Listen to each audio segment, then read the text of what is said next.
Hello and welcome to another episode of Fishing for Answers. Today, I am lucky to have Ashok Kakani with me. He is the CISO of Compunel. Did I get your name right? Yes, yes. Ashok Hey, Kakani. um, well, hey, so I would love to learn a little bit about how you got into cybersecurity. I'm always fascinated by that part. Yeah, so definitely, thanks for allowing me to join your conversation today. Thank you for being I here. started my journey as a scientist in ISRO, which is a NASA equivalent, and then moved into product development for the first 10 years. Came to US in 2006. That's when I joined JP Morgan Chase. So that is the time when I moved from monitoring into cybersecurity because there were some requirements where they were looking for some resource person who can drive some of those cybersecurity programs. At that particular time, cybersecurity was not a separate group, and so I was since I had some background with product development and worked on multiple operating systems and databases, so it was a perfect fit for me to take up that opportunity. So that's how I came into cybersecurity. Been in the cybersecurity for last 16 years, so working with a lot of CISOs to learn more things on day-to-day basis. So I find most people when they did accidentally find cybersecurity, because I think it's all for most of us, we stumbled into it. Maybe not the younger generation, but if you're above a certain age, cybersecurity was not a thing when we were younger, and so we were in technology, and then one day learned about it. I know for me, I stumbled across Backtrack Linux and immediately learned that penetration testing was a thing. And no joke, quit my job that day because I was like, this is what I'm gonna do. Many years later, don't regret it one bit. But yeah, very, very cool story. I'd love to start. You were telling me a little bit about some real life phishing that had happened. Maybe you could tell me a little bit more about that story, the call into the help desk?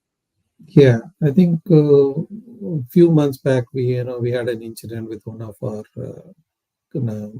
partner or a customer where an IT manager reached out to the help desk, right?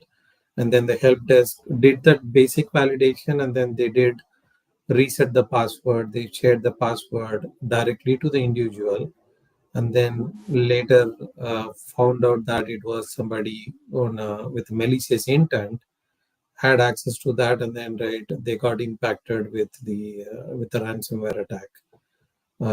So then, fortunately, there were some early alerts which came through their SOC, Security Operations Center. So thereby, they were able to quickly jump in and then remediate it. And then, so I was working closely with the team, and that's when we added some additional controls on um, people who cannot get a privilege access by default, and whenever any password reset happens, at least there is a dual control in place where the password is sent to the manager, not to the individual, and then the individual have to reach out to the manager. That way at least we can put some additional controls, and later as part of that process to learn more about how we can avoid that going forward for the future customers, right? We spoke with few of the new vendors who are in the market who can be utilized to do that. The platform provides a mechanism where a user registers as part of the onboarding process. Next time, before the help desk person gets the call, it goes through this particular platform where the person will be validated, so that no once validated it goes into the help desk. And also wherever possible we are trying to enable self-service password reset, so that we know we avoid this particular of issues going forward. I like it. I think one of the most interesting things about these different stories of phishing attacks is how did we adapt? What are we doing different in order to prevent that from happening again? I love it that you're adding, the voice recognition on the call center lines. I think that's a great thing.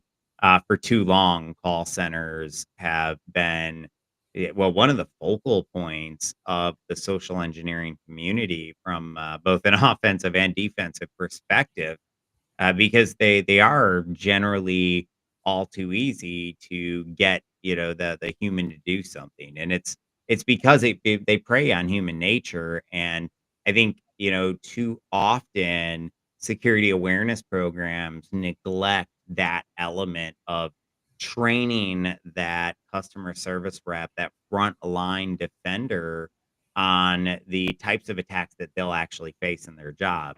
It's more generic type stuff when they need to hear, "Hey, they're gonna call you, they're gonna pretend to be the customer, and they're probably even gonna have some information that they're gonna use to get you to trust them." That's, to me, is the type of stuff I think they need to be hearing. What do you think around that? I mean, what type of security awareness training should we be giving our frontline defenders? So yeah, I think primarily, the what we put some of the controls is primarily is somebody is calling you, because nowadays somebody can even spoof your phone number. So first thing we normally ask is that no, have them call back, right, rather than me just responding to your call. Get their number or just reach out to the number which is registered under their name, so that that is one way of validating that you're talking to the Yeah. right person, right? It's a low tech step that just works wonders at stopping attacks. Yeah, so that way that will be a first step, and then the second thing is primarily is that we call it as a conditional access. Primarily is, even if you want to reset the password, are they are only allowed from a corporate domain joint systems and not from any other place. So that way you can reset it, but no, but they can only access it, that URL, only from a corporate domain joint systems. So that is another way of preventing that one. And so that then the user can always modify the password. But as far as getting that first level of change, we can put these type of controls possible. Okay. Yeah, no, I like it. And one of the themes I'm seeing is, combining the low tech process with the higher tech capabilities to help fight and mitigate these attacks. I hope I'm not putting words in your mouth. But that's sort of my takeaway, and I like it. I mean, I think that there's a lot of really cool technologies that can help, but there's also just a lot of simple, basic things that we can do that can help in terms of process and procedure to really mitigate these threats as well. Um, Let me ask you a question about AI. Um, from a security awareness perspective, what do you think about AI? And what do you think that leaders in cybersecurity should be doing about AI? Yeah, I think primarily now I think we have to live with AI, right, with all the new latest We do. technology, latest innovation coming in. So we as a security people, we try to put some governance and controls around that. So with now fake video and fake voice, so that becomes even somebody listening to this one in the future can replicate my voice, and then they may be able to call my help desk if needed, right? I So was that gonna is, swap my face out for Brad Pitt's. Just saying. yeah. So that is the risk we are going to have it. So in that particular case, now we need to have a technology or process in place to identify that, right, a deep fake wherever possible, and then right, that has to be part of our training and awareness program. So recently we actually did a training program for one of the company where we had more than 100 people.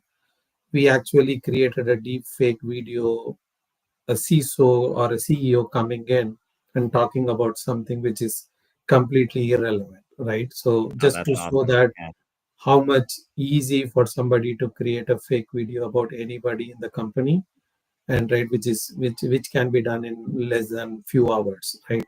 With Yeah. all the tools and technology we currently have. So we have been working closely with few of the partners on how we can identify it, whether it is before a help desk get a call, can we validate the authenticity of the user, whether it is a human or a non-human, and then the second one is whether we can even put some additional controls on what is available for a user, right? So we put some DLP controls on if somebody is trying to put something into chat GPT or any other Gemini and other places, how can we avoid putting some PII data into that, because that can go into public information possible. Yeah, so there's a couple oh, man, there's 2 different directions I wanna go after that, so I'm a little conflicted, as to which path. Um, let's talk about the PII and using PII. I think there's an educational aspect of it, but also a DLP aspect. Um, what's your approach? I mean, how do we prevent them from dumping that sensitive information into an AI?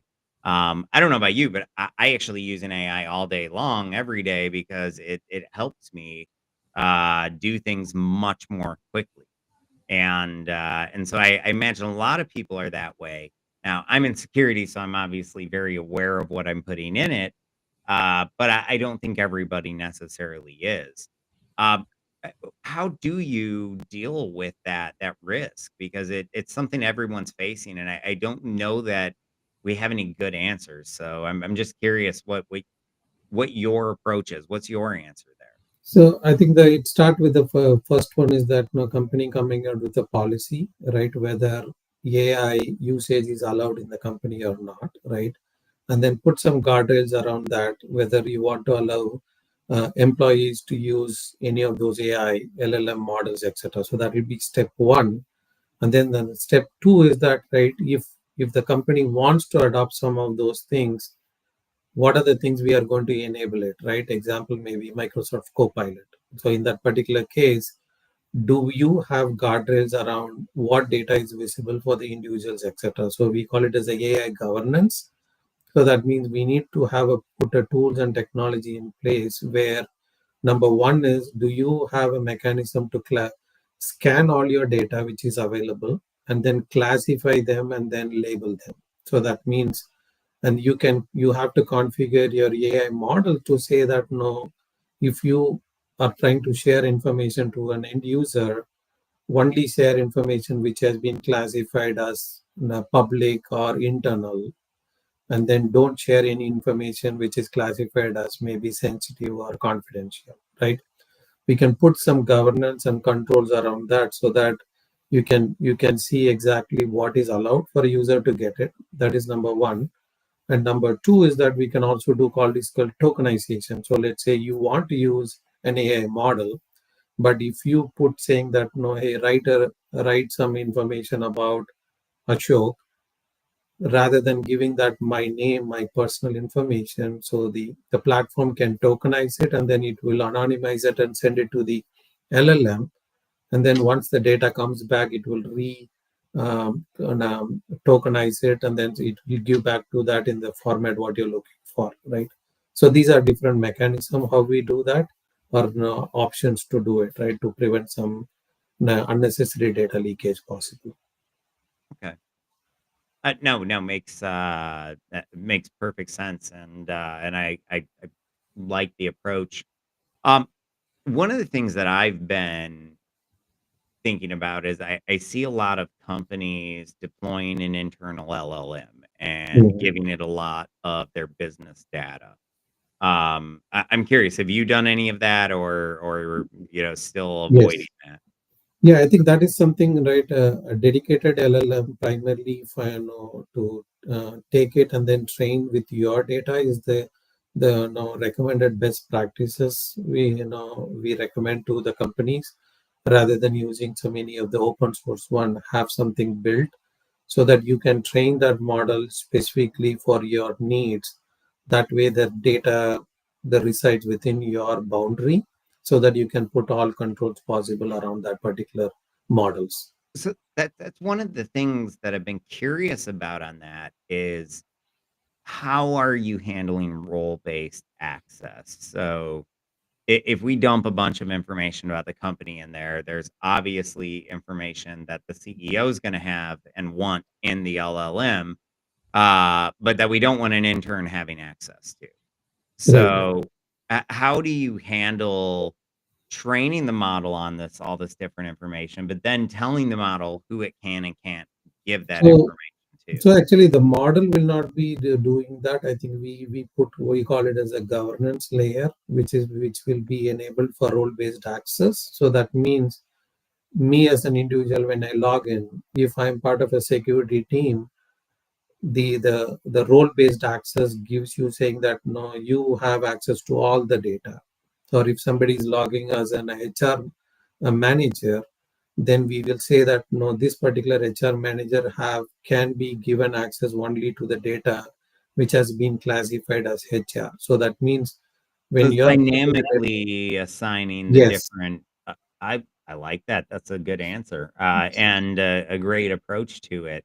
Because I have been curious about how that's being dealt with, and I think that's a great way of dealing with it. How successful has the program been? yeah. So currently, we are testing it and few of the customers. I think we are seeing right. So primarily, to make it work is primarily doing it as data classification, right? When you have a data classified and then when you have this governance model, if you classify some data as let's say HR or finance or confidential and secret with additional things, you can always put that control so that the user can say that okay, this user belongs to HR. That means the data which is given to LLM or which can be written by LLM can only do that anything related to HR. So it is a better way of implementing it, and I think it's not a complex thing to solve. Makes sense. That great advice there. Okay, pivoting a little bit, I have one question that I love to ask well, I have a bunch of questions I love to ask every guest, but the big question of the day is carrot or stick. So when trying to build a culture, if you could only use one, carrot or stick, what would you choose and why? I so I think each one have his own benefits out of it, right? But when I look into it, right, so humans are the weakest link, right? So that means if I'm constantly being pressured on something, then even accidentally I can click on it, right? So stick may not work, but I think carrot is one which I will do is more of encouraging the team to do the right thing, and then right, even if you fail, right, are you reporting it on a timely basis? So that means that is what I will be looking into. But on the other side is that right, whether it is a carrot or a stick, what is your layer in defense? What are your preventive controls you have it in place? Even if something happens, how quickly you can recover from that incident is the strongest area you need to concentrate on, because things can happen, right? Whether it is today or tomorrow or some other day. But do you have layer and defense? Example is if somebody is clicking on a malicious link, do you have a mechanism to block that link, right? Number one. Or Yep. even if somebody And if it clicks on gets a link, if through, it do you have a downloads, mechanism to detect the malware? Yeah. yes. So if something gets downloaded, do you have a mechanism to detect it? Or even if it gets installed, do you have a mechanism to block it, right? So that means there are different ways or different levels where you can stop that one, and then how quickly you can respond to the incidents, etc., is what makes it much more better. But as far as that is concerned, I think I'll go with carrot if you are specifically asking carrot or stick. I like that answer, and I do agree in the layered defense 100%. I'm a really, really big fan of carrot. I think that sometimes sticks are overused in our industry. And it's often because, probably out of frustration, but largely because, in my opinion, when I look at our industry, I really do see that for the most part, we've got a lot of very technical people that are very, very good at cybersecurity, but maybe don't necessarily understand psychology and behavioral science, and they're running these programs. And so what does that lead to? We get these overly complex security awareness training programs that don't get the user, that don't connect to the user. And so the user is just, oh, well, this is cyber. It's too complex to listen, to understand. I'm just not going to listen. And I think we almost do ourselves an injustice, because of that. And so that's always been one of my anthems or cries, if you will, is that we've got to really think about the psychology and focus on it. And to me, I call it social engineering for good. I'm curious when it comes to deploying the carrots or building that security first culture, are there any maybe psychological or behavioral science or just random tips that you've discovered that can help make those security awareness programs that much more effective or help really drive that culture Yeah. So I think wherever I try to do is pretty much I don't have one single training program across the whole company, right? Because it's not going to work, because you need to have a customized training and awareness program primarily for each and every type of role somebody is doing it, right? So if somebody is in a HR, we may have a separate awareness, specifically role-based training, right? So primarily saying that if it is HR, what are the different mechanism of people who can reach out to, right? It can be maybe a new employee who is trying to send a document which with maybe some malicious code inside that, right? Or if it is going to be maybe somebody from the finance team, you may get a phishing link that you're getting a mail from a CEO asking to a wire transfer or something like that, Yeah. right? So what we try to do is give them right the role-based training so that they know exactly what they can do and what they are not supposed to do. Example, if somebody wants to do, I had to do the applause because no one brings up role based training. I normally bring it up. I'm impressed. Just I love it. It's a great approach. Go ahead, continue. yeah, and the second one is that, right, even with that current permission, they must not be able to do something with that. And then you need to have, we call it as a just-in-time access, or no, maybe a dual control in place wherever possible, so that even if something happens, then you're not getting impacted. Yeah. That is the another one which I normally recommend, right? And the other one which I do is if somebody is getting constantly getting fished, then what we do is that, right, we work with them and then identify what are the critical activities they do, and then we move them from their continuous access to just in time access.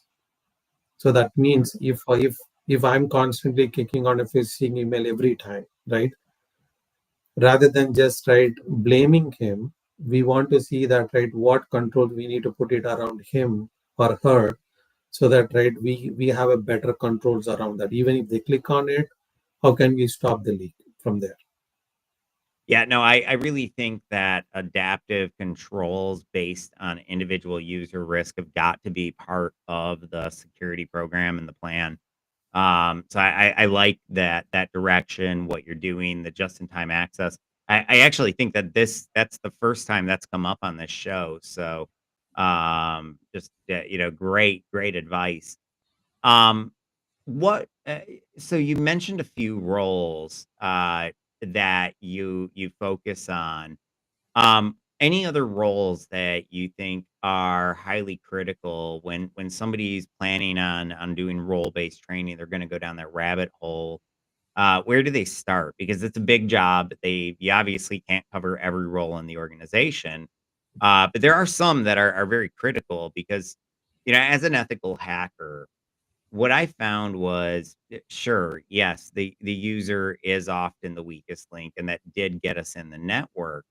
But it wasn't the average user's mistakes that led to us being able to move around within the network and escalate our privileges and get full control of everything. It was the mistakes of the different departments within the organization, like development with not using secure development practices, or the IT team keeping a password spreadsheet or reusing the same admin password on a million different machines, or whatever it happened to be. It was those mistakes that led to full compromise. And it sounds like you're doing a lot to address those mistakes. Maybe you could just talk a little bit more about how you address those other aspects of the human layer, a human element, and just where do we start? Where do we prioritize our efforts?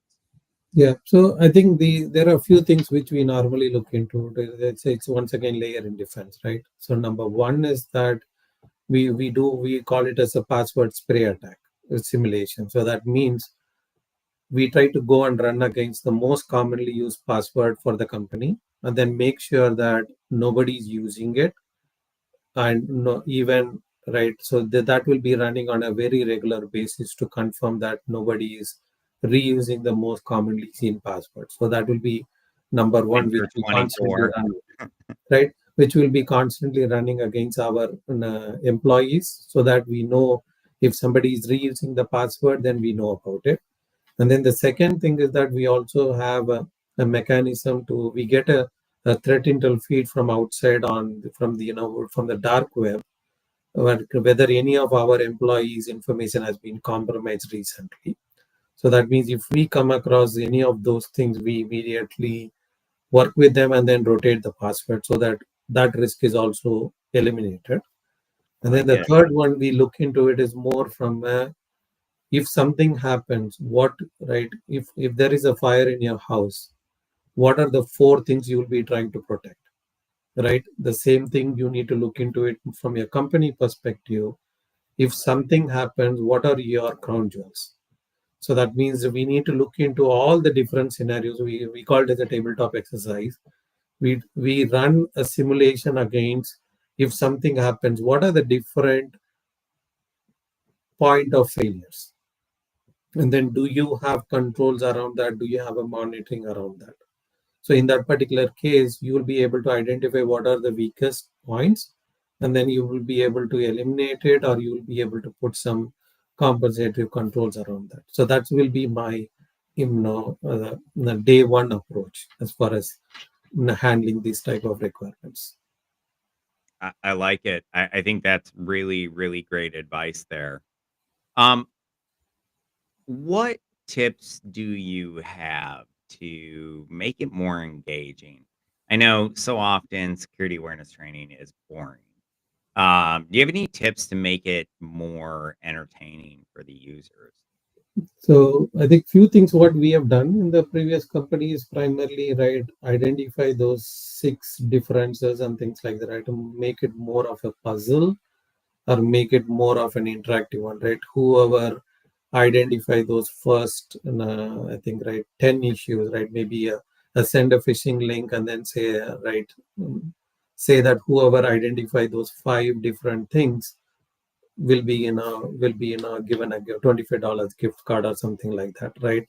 And also make it as then whoever has reported more phishings in the last 1 year, we just recognize them, right? So recognizing more people, right, have more interaction on that will be, and then right, reduce the training modules from 1 hour to quick 2 3 minute videos, so that right you can actually make it more like a capture the flag even in this phishing and awareness one, and then give them more like a, a medals or recognition saying that somebody has reached this particular level, right?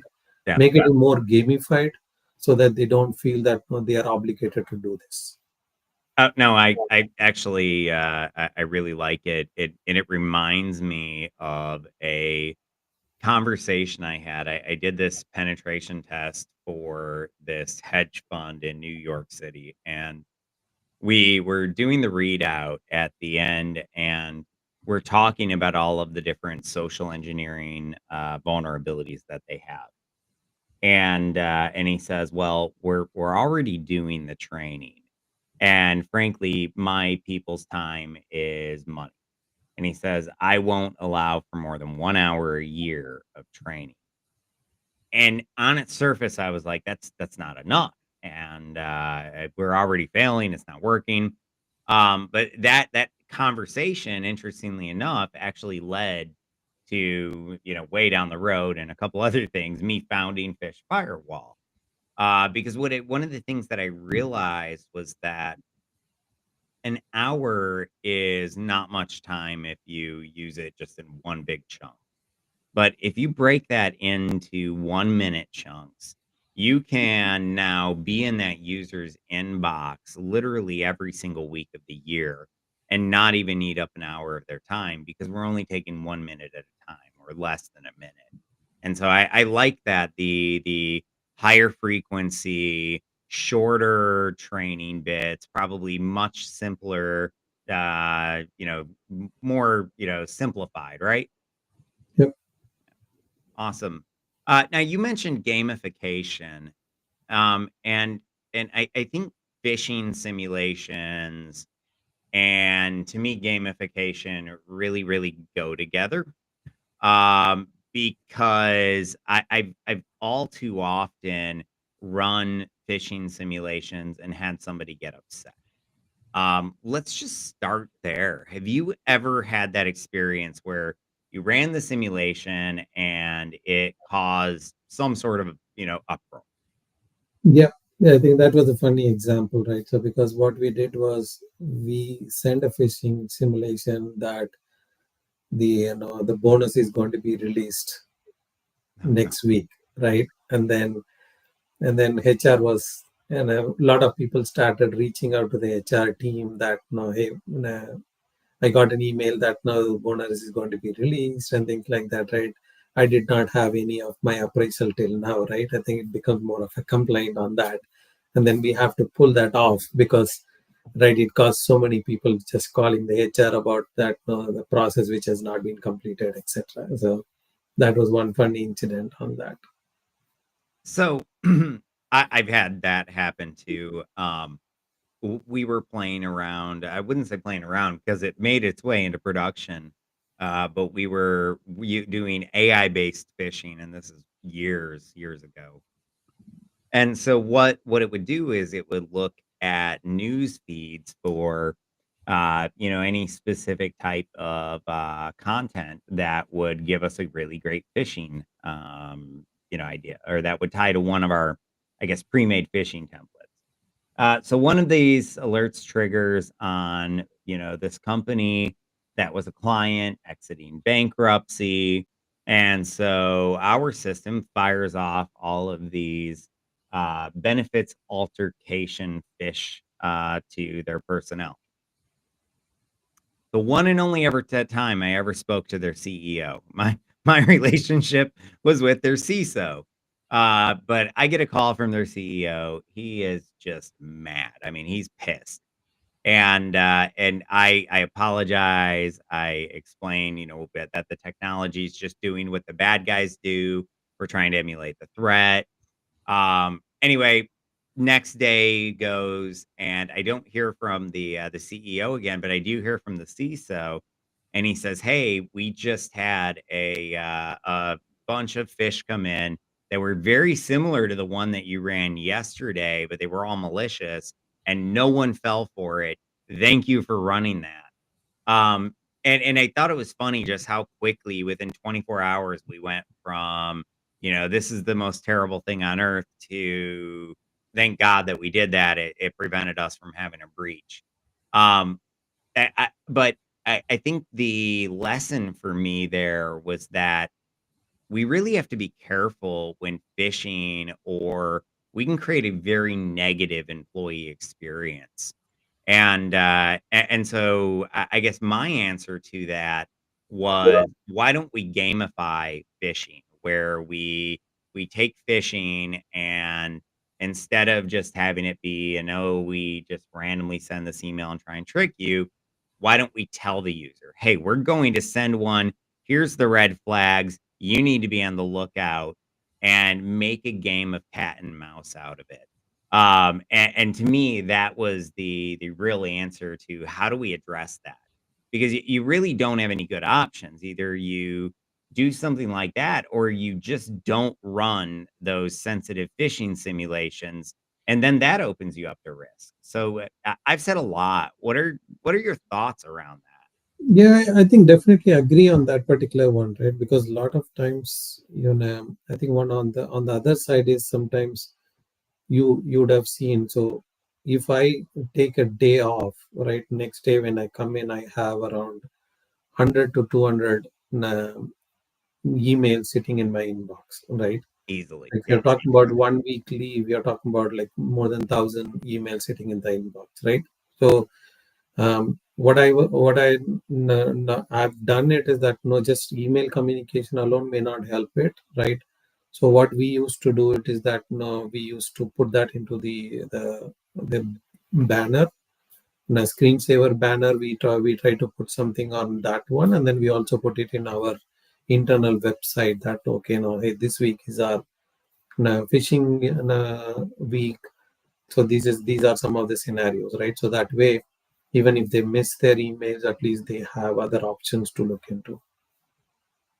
Yeah, no, I like it, and I think that's great advice. Now we are running a little bit low on time, but before we wrap, I do want to spend a little bit more time on fishing. I I I personally believe that fishing is incredibly important, but I think fishing gets a really bad rep sometimes. Um, what are some of the tips that you would have around fishing? Things like, how frequently should we be doing it? What types of fishing should we be running with our employees? Just any suggestions you have around fishing simulations.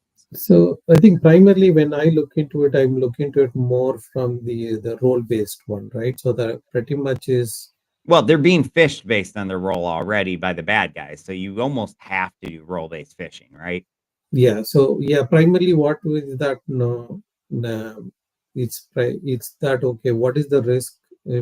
Normally, what I do is that I think if we have a frequency of once in 3 months, right? I'm just giving as an example, right? And then if we are going to be constantly seeing few people who are clicking on those links, then we actually increase the frequency for them.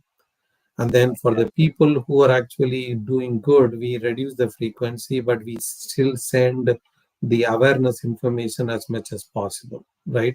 And Yeah, then whoever is constantly getting fished, then we also try to put some additional compensatory control, saying that if they want to do anything, they may have to jump into maybe another machine to do some critical activities, etc. And then another example which I normally ask is that if an executive does not need access to any other system other than email, we don't why we need him to have access to VPN, yeah, agreed. right? Yeah, I So think, limited or least the privilege. principle of least privilege is possible, right? So if somebody does not need access to that, right? So I normally go back and review their role and then what access they currently have, and then have a mechanism to review if they are not using that access for the last 30 days or 60 days or 90 days based on the company. Do we really need them access to that continuously? And Yeah, then remove that access and then make that available on demand access. So that means if I'm doing a backup once in 3 months and then I need access to the backup server only at that particular time window, why I need to have access for all 3 months? Rather, I can give them access only on that particular day automatically, so that no, even if I'm getting fished, I will know the access to that backup server is not at all there, right? So yeah. reduce your attack surface as much as possible, and then right provide them all the tools and technology for them to learn. A couple roles that I think don't get as much attention as they should, that you mentioned one of them here was the heavily targeted users. Like a lot of people in your C-suite, anyone high profile, your sales team, these people are more public. They're much easier for the bad guys to find. They get targeted more. And so I've always thought, you need that, hey, you're a heavily targeted individual. Here's what you need to know training.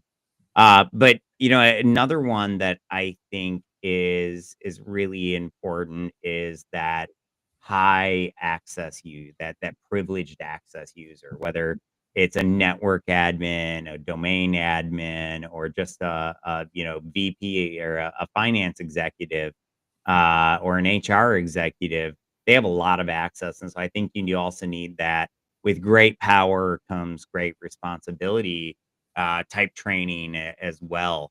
But I love how much we focused on role-based training today because that's the future. It's been proven that training is 15 times more effective when it's contextualized to the individual and their role. Because when it's generic, they don't listen. But when it's specific to them, it hits home and it's so much more effective. So I love that. You even brought up role-based phishing. Normally, I have to bring that up. So another thing that I just think is so incredibly important. Your finance people need to be phished in the same way that they're going to be targeted every day so that you can build what I like to call human virus definitions. And so, running these role-based phishing simulations to me, I think is critical part of understanding your risk, of addressing it. And then from there, it also gives you that intelligence for those adaptive controls that you were talking about. So if this person's clicking on every phishing simulation and they don't report anything and they're not doing the training, well, I know they're a riskier user. So building additional controls around them, like segmenting them off the network, restricting their access to on demand and different things like that, I think is the exact approach we have to take. We can't mitigate everyone's behavior, but for those that we can't, we have compensating controls. Yeah. And And and then, what I like about it is it makes it better for the average user. When you can make the controls really strict for the person that needs it, but lighten them up for the person that doesn't need it, to me, that's a better experience, and it means they like cybersecurity better. yeah. And another thing which I normally tell that is that if you are going out of office, there is no need for you to put out of office even for your external users, right? Yeah. So you can just put it on for your internal user out of office. The other people doesn't need to know, right? Other than whom you really know about it, right?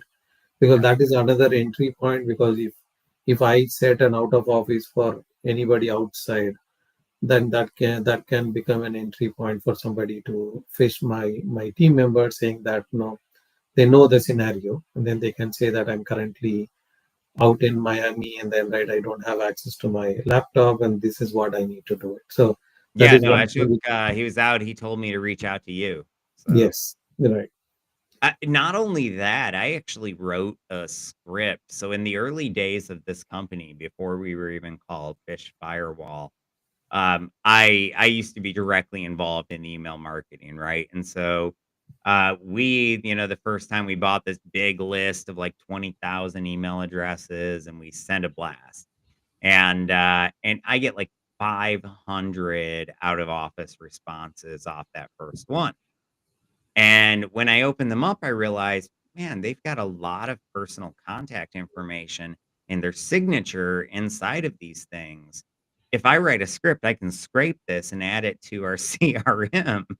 And so I was able to write a script and it would grab all of this information and use it to supplement the data inside of our CRM. Maybe I shouldn't admit that, but it's I think too often people don't think about how much data they might leak just with something as simple as an out of office response, and that can be used by social engineers in particular. Right. Yep. All right. Any final words of advice or words of wisdom for our audience before we jump off today? I think primarily, my recommendation is always is that humans are the weakest element, and then right, even I can click on a malicious link at any point in time accidentally. So that means you need to have a multi-layer in defense possible, and then just support each other, right? So don't point finger at anybody, because humans do make mistake, but don't point finger at anyone. Just support them, and then right, go. It's a teamwork. It's not an individual Yeah. in any company. No, I love it. I love the advice. It's great advice. We've got to be very supportive and encouraging of our coworkers. Just because cybersecurity is my expert area or expertise doesn't mean it's everybody else's. And I think that respecting them and understanding that they're very very skilled in a different area that's not the cybersecurity is just incredibly important. So thank you. It's been a wonderful podcast today, and we'll be back again. I think Monday with another episode. Thank you so much for joining us. Have a great day, and yeah, bye.